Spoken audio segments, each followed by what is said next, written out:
ꯁꯅꯥꯖꯥꯎꯕꯅ ꯀꯨꯁꯨꯝꯒꯤ ꯃꯈꯨꯠꯇꯨ ꯀꯟꯅ ꯆꯤꯡꯉꯤ꯫ ꯀꯨꯁꯨꯝ,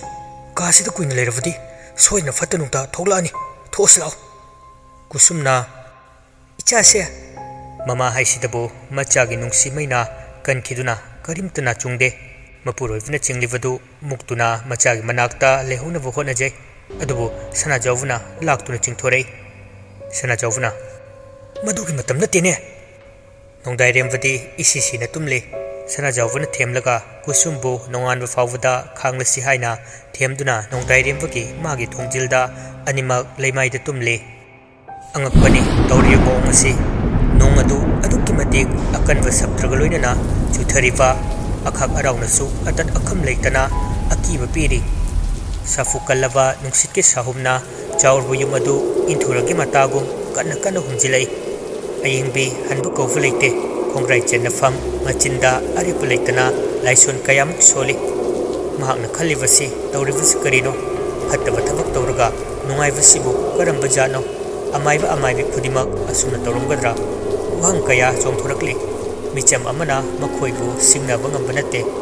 ꯑꯗꯨꯕꯨ ꯑꯀꯟꯕꯒꯤꯁꯨ ꯆꯩꯔꯥꯛ ꯂꯩ꯫ ꯀꯔꯝꯕ ꯃꯇꯝꯗ ꯄꯨꯟꯁꯤꯒꯤ ꯑꯔꯣꯏꯕ ꯃꯤꯀꯨꯞ ꯑꯗꯨꯗ ꯑꯔꯣꯏꯕ ꯃꯤꯀꯨꯞ ꯈꯛꯇꯅꯤ ꯐꯠꯇꯕ ꯃꯤꯑꯣꯏꯕꯅ ꯑꯋꯥꯕ ꯆꯩꯅꯥ ꯈꯥꯡꯕ, ꯃꯔꯥꯜ ꯂꯩꯖꯗ꯭ꯔꯕ ꯀꯌꯥꯅ ꯇꯥꯏꯕꯪ ꯃꯄꯨ ꯃꯍꯥꯛꯄꯨ ꯋꯥꯔꯧꯖꯩ꯫ ꯑꯗꯨꯕꯨ ꯃꯤꯇ꯭ꯔꯪ ꯍꯩꯕ, ꯃꯆꯨ ꯌꯥꯝꯕ ꯃꯄꯨ ꯃꯍꯥꯛꯀꯤ ꯈꯨꯠꯁꯦꯝꯕꯨ ꯑꯩꯈꯣꯏꯅ ꯈꯪꯖꯕ ꯏꯇꯤꯛ ꯅꯠꯇꯦ꯫ ꯁꯤꯔꯝꯗꯥꯏꯒꯤ ꯃꯤꯀꯨꯞꯇ ꯈꯥꯡꯕ ꯑꯋꯥꯕ ꯃꯆꯦꯠ ꯑꯃꯅ ꯄꯨꯟꯁꯤꯒꯤ ꯑꯁꯥꯡꯕ ꯇꯥꯡꯀꯛꯇ ꯈꯥꯡꯂꯛꯄ ꯆꯩꯅꯥꯒ ꯆꯥꯡꯗꯝꯅꯕ ꯈꯛ ꯌꯥꯔꯣꯏ꯫ ꯁꯤꯔꯝꯗꯥꯏꯒꯤ ꯃꯤꯀꯨꯞꯇ ꯄꯨꯡꯖꯥ ꯑꯃꯇꯪ ꯑꯣꯏꯔꯕꯁꯨ ꯆꯩꯔꯥꯛ ꯐꯪꯕꯗꯨꯅ ꯁꯔꯨꯛ ꯌꯥꯝꯅ ꯍꯦꯜꯂꯤ ꯋꯥꯕ꯫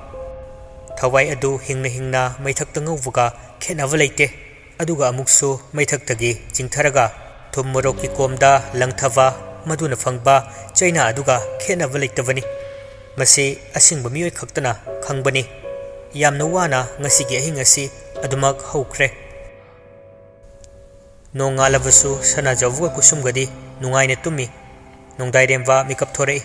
ꯃꯁꯥ ꯃꯎ ꯄꯨꯝꯕ ꯏꯇꯦꯛ ꯇꯦꯛꯑꯝꯃꯤ꯫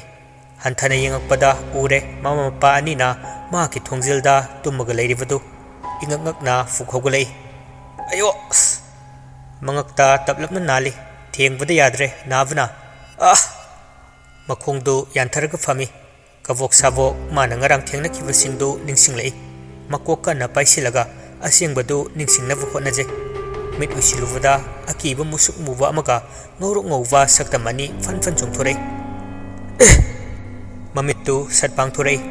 ꯃꯥꯏ ꯐꯠ ꯅꯥꯟꯊꯣꯛꯑꯒ ꯂꯩꯃꯥꯏꯗ ꯃꯈꯣꯡꯅ ꯅꯦꯠꯂꯒ ꯈꯣꯡꯊꯥꯡ ꯑꯃ ꯍꯦꯛ ꯊꯥꯡꯕꯒ ꯃꯈꯣꯡꯗꯨ ꯍꯪ ꯌꯥꯎꯗ꯭ꯔꯕ ꯐꯗꯤꯅ ꯁꯥꯕ ꯃꯤꯗꯧꯅ ꯇꯦꯛꯊꯔꯒ ꯇꯨꯁꯤꯜꯂꯤ꯫ ꯑꯌꯣ ꯏꯃꯥ! ꯃꯈꯨꯠ ꯑꯅꯤꯅ ꯑꯇꯦꯛꯄ ꯃꯈꯣꯡꯗꯨ ꯄꯥꯏꯗꯨꯅ ꯀꯟꯅ ꯂꯥꯎꯔꯛꯏ꯫ ꯁꯅꯥꯖꯥꯎꯕꯒ ꯀꯨꯁꯨꯝꯒꯗꯨ ꯑꯐꯤꯡ ꯑꯐꯥꯏ ꯑꯣꯏꯅ ꯐꯨꯛ ꯍꯧꯒꯠꯇꯨꯅ ꯍꯣꯠꯇꯅ ꯃꯆꯥꯒꯤ ꯃꯅꯥꯛꯇ ꯆꯦꯟꯁꯤꯜꯂꯛꯏ꯫ ꯁꯅꯥꯖꯥꯎꯕꯅ ꯍꯩ, ꯅꯈꯣꯡꯁꯤꯗꯤ ꯀꯩꯗꯧꯔꯦ? ꯉꯔꯥꯡ ꯀꯔꯤꯁꯨ ꯇꯧꯍꯧꯗ꯭ꯔꯒ ꯁꯤꯗꯤ ꯏ ꯉꯛꯇ ꯉꯥꯏꯔꯦꯅꯦ꯫ ꯀꯨꯁꯨꯝꯗꯤ ꯃꯤꯍꯨꯜ ꯆꯦꯟꯈꯠꯈ꯭ꯔꯦ꯫ ꯃꯀꯣꯛꯇ ꯃꯈꯨꯠ ꯍꯥꯞꯄꯤ꯫ ꯀꯔꯤ ꯃꯇꯧꯅꯣ ꯏꯃꯥꯒꯤ ꯏꯕꯨꯡꯉꯣ? ꯏꯅ ꯄꯨꯡꯂꯨꯞ ꯂꯨꯞꯄꯦ꯫ ꯁꯅꯥꯖꯥꯎꯕꯅ ꯃꯆꯥꯕꯨ ꯀꯣꯟꯈꯠꯇꯨꯅ ꯒꯥꯔꯤꯗ ꯍꯥꯞꯆꯤꯟꯈ꯭ꯔꯦ꯫ ꯃꯤꯀꯨꯞ ꯐꯥꯗꯦ ꯍꯣꯁꯄꯤꯇꯥꯜ ꯃꯥꯏꯀꯩ ꯄꯥꯡꯈꯤ꯫ ꯑꯁꯨꯝꯅ ꯂꯥꯌꯦꯡꯂꯕ ꯃꯇꯨꯡꯗ ꯅꯨꯃꯤꯗꯥꯡ ꯋꯥꯏꯔꯝ ꯄꯨꯊꯔꯛꯂꯦ꯫ ꯈꯥꯕꯁꯨ ꯅꯥꯎꯕꯤꯁꯨ ꯌꯥꯎꯔꯛꯑꯦ꯫ ꯈꯥꯕꯅ ꯅꯣꯡꯗꯥꯏꯔꯦꯝꯕꯕꯨ ꯁꯦꯟꯅꯗꯨꯅ ꯂꯩꯈ꯭ꯔꯦ꯫ ꯀꯔꯤꯁꯨ ꯀꯟꯅ ꯁꯣꯛꯄ ꯑꯣꯏꯔꯝꯗꯦ꯫ ꯃꯈꯣꯏꯁꯨ ꯉꯛꯂꯤꯕꯅꯤ꯫ ꯁꯣꯏꯅꯥꯏꯔꯅꯤ, ꯆꯠꯄ ꯉꯝꯂꯔꯣꯏꯗ꯭ꯔꯥ ꯃꯤꯄꯥꯏꯕ ꯄꯣꯛꯂꯨꯔꯕꯅꯤ꯫ ꯊꯣꯛꯂꯤꯕ ꯏ ꯃꯌꯥꯝ ꯑꯗꯨꯅ ꯀꯗꯥꯏꯗꯒꯤꯅꯣ ꯈ꯭ꯋꯥꯏꯗꯒꯤ ꯉꯛꯄ ꯊꯧꯗꯧ ꯑꯃꯅꯤ꯫ ꯍꯤꯗꯥꯛ ꯊꯥꯔꯛꯄꯒꯤ ꯅꯣꯡꯗꯥꯏꯔꯦꯝꯕꯗꯨ ꯇꯨꯝꯂꯤ꯫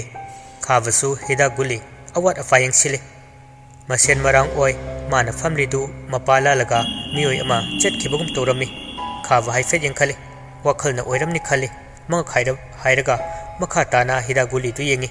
ꯏꯀꯥꯟ ꯀꯥꯟꯅꯗꯅ ꯅꯣꯡꯗꯥꯏꯔꯦꯝꯕꯗꯨ ꯐꯤꯡꯅ ꯃꯁꯥꯗꯨ ꯊꯛ ꯊꯛ ꯅꯤꯛꯅ ꯈꯥꯕ, ꯑꯩꯒꯤ ꯅꯥꯛꯇ ꯂꯥꯛꯑꯣ, ꯑꯩ ꯀꯤꯖꯔꯦ꯫ ꯀꯅꯥꯅꯣ ꯂꯩꯔꯤꯁꯤꯕꯨ? ꯈꯥꯕꯅ ꯍꯥ, ꯀꯅꯥꯅꯣ?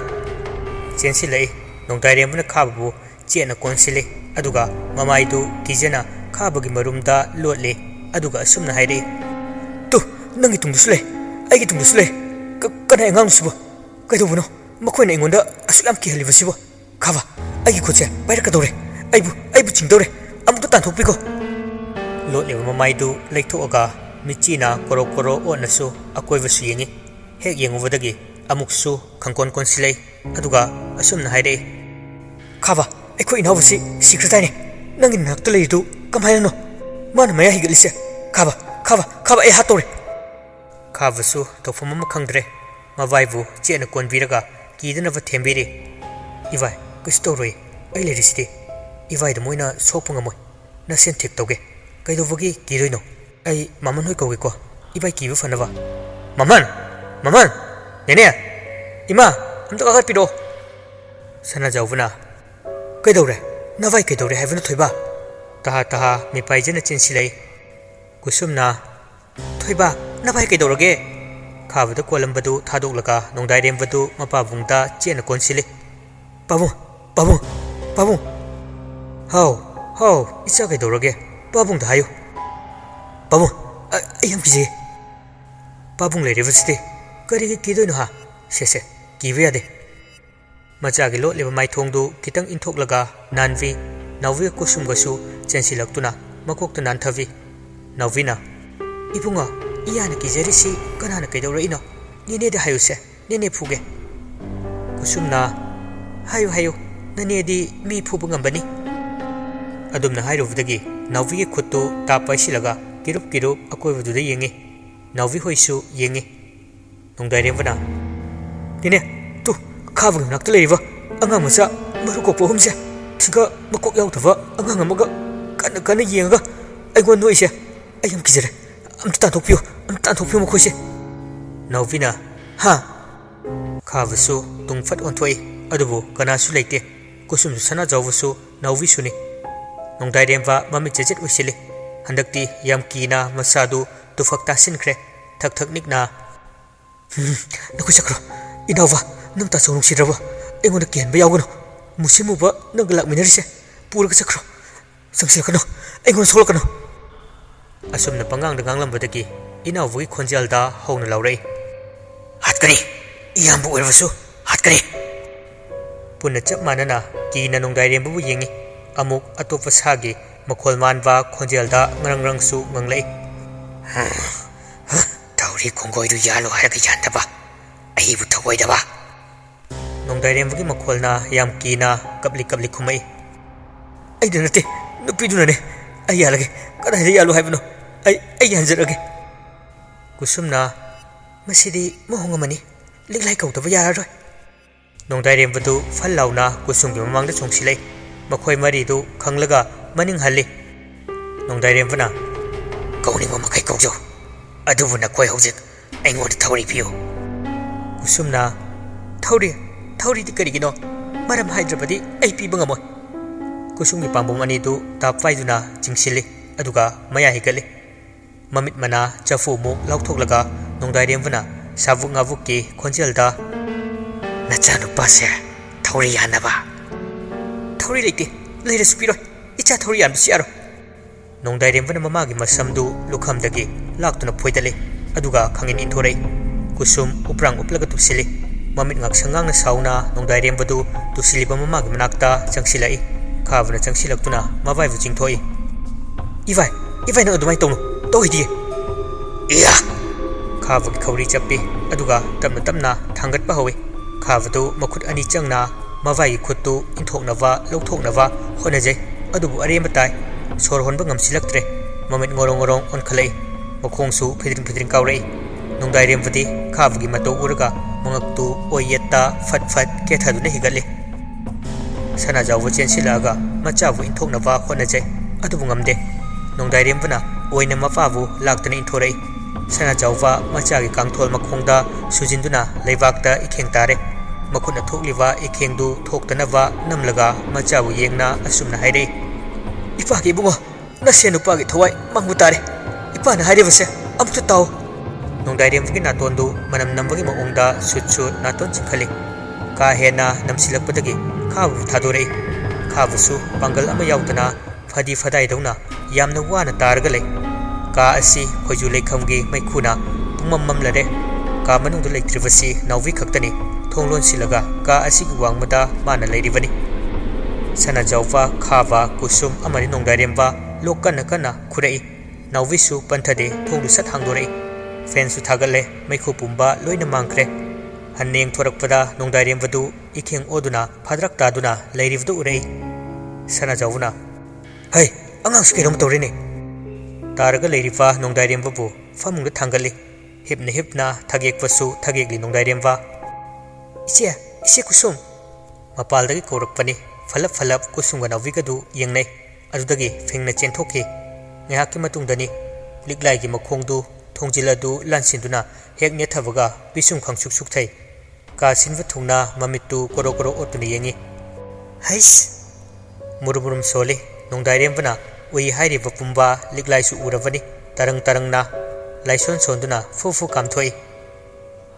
somda ying visu pukri dagi ising soke torambadagi tokthoklaga lairon sonduna fufu kami hira mani mukta munavagi tangjilin kayana onsin duna khu kamnavagum vani thongjildagi nongdairembagi manakta phamthaba fawwa sida liklai gi mapangal mayeng tai phangson sonthai adubu uthokte kusumna wangang gi hek torokpaga liklai makhut thangalai wangang lakanu haibagi ingitni kusumsu machin fochin jakre liklai tapna nongdairembagi makhut paiduna mihul yengi mitchu isali ngasai mana ukhiba mayam adu loina na thairaga ayingbina pukri mapalda murmum sonduna famlibudu urei iya lakchida nang hande maya krak chiknei mai hauna sawgi maongni mahakisi tapna mit pangthorei sor sangna hondoklaga iche kusum aibu ngarangna khangan biraktriba karikino angang asigi phibam asuk yamna lusilam libase aidhi mangchere liklai gi akibu haiduna kusumgi masa pumba leithak lekha onkre liklai gi mangda tuduna mapi ira chena haijere liklai ngarang ekhoisu nangbu khangan janaba kanna honavani adubu nonglei nungsit maraktuda network tatkibani line su phangde nacha nupa asi kaithugadabano nache leifam khangde kari karamba phataba pap tawjurubagino icha animakpu asumna laknabiriba icha atonbasu khangu thakta kainaba aduga hojikna amuk liklaina iche ngarang nonglei nungsit tawe hairibasibu kanama matamdano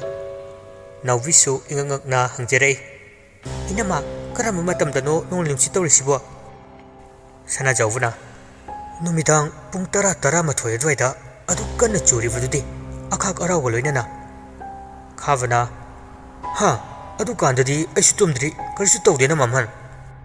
sana jawwa kusum munne yengnei liklai di khangle pumnamak kana khujin thorangno tuminna sangtrik yengkiwa mitham amada hongkidre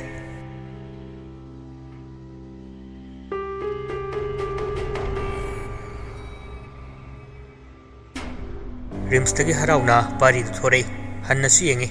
Regional Institute of Medical Science pakna chawna tharibadu uraga machin ani du jiksinai aduga makhwang du melaga nanga marup oirubudai nungsikhraba marup nongdairembuna warauramani soidana suktak tawraga mathwai nungaitana amuk sonjai aduk nungsiba idem khake inaw adugi aina changodoribasi inaw leiramaroiko dapari kawbadu tararoiko mangaktu fat hairaga sorfu kamthoi hera nupa machanabu asiba machang aktani aikhoi loina sikhigani ahana kongi watani kuire piji adu tawringai taivangi maru mapang pumnamak mari tatnabase mangairene chattari chatkani ngasidi ai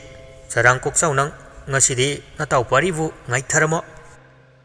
harauna gari thogdorei nupa machani na thenglabusu thengna yaudrari to oi le asu lekthokani chap yungna leptuna isai hauna thilaga laivani mai lem vai dusu le hodene huran machat pro khangde tayal dusu manipur dang akta leite mapalam da tawle lakta laksano stethoscope na mak samse lakhalaga hatke natraga pangthana hidak ama thajilaga monana mak hathoke he gari du khangkham khami mobile du puning chang yengi aduga pet meli tek salakpra ngaivaki mongda makhut tan thai adubu halaktre isai du muthalaga koloina hanjin tawi pokpai oi tawni nupina chawsi okhaksu chawkre pikna piwa marumna kariwa samu iroi kai nongsa dumaina kanba nupa ngaktani aduga khudang de headphone marina ena chawbu khudang pan nupina lore khong khudka loina si thakrani dada adu chage dada adu leibiu dada adu pamde dada adu pami aikhoisu harogum lakum yaudravadi atopa koi kini kigum lakum hoi yai lege tauge chasi पाइदेबा से miss call अनिखक लेबगी अइना स्वयं तौरसे पाइदेबा मा मनाकोंग नप्लिबा mobile तु तंफाक्ता चिंथै अदुगा संगदोगा मिटकुप्तन येंगे लंचेनवा याइफवा अमदि बोइनाउदु याम यांगना गारीदु नोंदाइरेमबगी थोंगालदगी थौदोखे पारी ngakchanana hana nongdairemबगी yumlomda lanchen buhoina chetkivadusu yengi parina hojiki tubu lanchen banida aduga maduna yaifava boina adudi makoina thongal sidadi thodok ama ningsinglakpugum lanchen buhoina chetkiv maikai adubu wahang amaga loinana yengi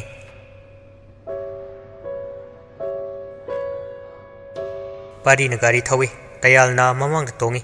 lembaga nongdairembagana maningda tongi tayalna thainaki ariva isai khan khanduna sum tharei parina anova ma tharasu mana hekta sindoi anidu makut ka phoida nai isai dugi lembana hai hai hatoge khaliro mamang tungsillaga khongpang kautharak chani tayalna thawa isa sadana khumai ibo lemde da laima lemba lembana mari leine de oja leine ye oja mingna lemiduga isaina aremba taw yade hey sak mingi maka pon bro apam bani baisa ha pon gada bani napa du hai ro du de ekoi ipan nawanda yongdaurak pro yong bu kamaina makha ta de nongdai rem bagi miding du uvadagi tayal hauna no khairaga mana ngamavani saradana na chinnarei du kumra thum yakpra borok savra chini henbra ayoma leitat le mayadu kitang kakhalaga khangi maraisu kemta lengde makut ani duna khadangda supairi nongdaire bana pharini laitonda saru pande matagum chagat chagat ngangniwa ikai su khangde wangang lingaida khadangdu sugalakpada marai chiksen nakrabani tayalna nang khangni aya maron maridu ifai faire ngang su ngamdre pariga lembuga du kikinoi nongdaire bade paithoklaga phami मखोइदु वाथि सुंगांगांलगा थोरकपना गाड़ी अमन हेंगलागा खंगथा थचिलै तयालना हाना Orai मदु सिफम नाफम खंगोइदोइनि मरिसे break तु लामगा मान ओइना खंगे नेले नोंदाइरेमबगा लेमबगा मांगलोमदा सादु pull-up पाइसिले Parisu Stirling दु उरु उरु लैथले फनकना होदरबसु मांग खमजिलैवा गाड़ी दुदा दंग थोमजिले पुमचिक ची इंगायहाक्ति चिंगलमबी ओइवना गाड़ी सुलतले मांग खमजिलकलिवा गाड़ी अदुगी मनुंगदगी लंचेनवा बोइना याइफवा अतोप नुपा अनि अमगा मखोय मंगा कुमथरei मदु हेक उवगा तयालदु मनिंगद फट येंथोई येंथोकलुवगा नोंदाइरेमबदु चोंथरगा लेरमी तयालना ऐ जरां लेमबना हा काइदनो पारिना पाइख्रे नते कुमथौनी मिनाय अनिखा अहुमदुसु फनफन चोंथै नोंदाइरेमबा नोंदाइरेमबगा लंचेनबगा अनिदु फुरित कॉलर टाप टाप पाइनै अदुगा लाक्तुना इंसिनै नोंदाइना नंगसी तौगियां तोरि नत्रा लंचेनबना मदु खंगलिदु नंगी अफबनी ओ इंग नंग सागै फुदनब पामेना याम येलकनु खुद थानरादि नाथफै मचादु सिरुम नारुम हिंगनी फुदन सिरो हा अंगमबना हातोकना सिरो तौनो द्वाइना नंग नंगसी ngarang khak thengnaraga mabu munbna tiklo aina sangjirag ise high school gi matamdagini high school gi matamdagi sangbirasu yabiraktre ngarang ta thengnaba ingonda yaraise it's okay masida karino makata na doise nupina pambidraga namai kai gelete khoi mohum da chai thijiladi nasana mongfak thijabani aingonda gi ngamladi mullagarang lawchuna pakhangne nupane aisu nongonda gi ngamaga lawgani lanchen bana nongdairemba mayadu krak krak chikneraga kana lawkhalai lembadu mana animuk mensili aduga khangboy lakpoi fingna hairei ho karino adu kan lakhoi dubo nongdairemba nang sumi gi phuritu thado adu lanchen ba nang sumi gi thado noi ani na tonglari du phatte tonglaganu miyan machana omsilakla matam sida maitai macha noina lambi da geng khotpu dawna phuna wa tawnu lemjade mana ngangli du tawi banate ani du su khana sangdoktuna yengnari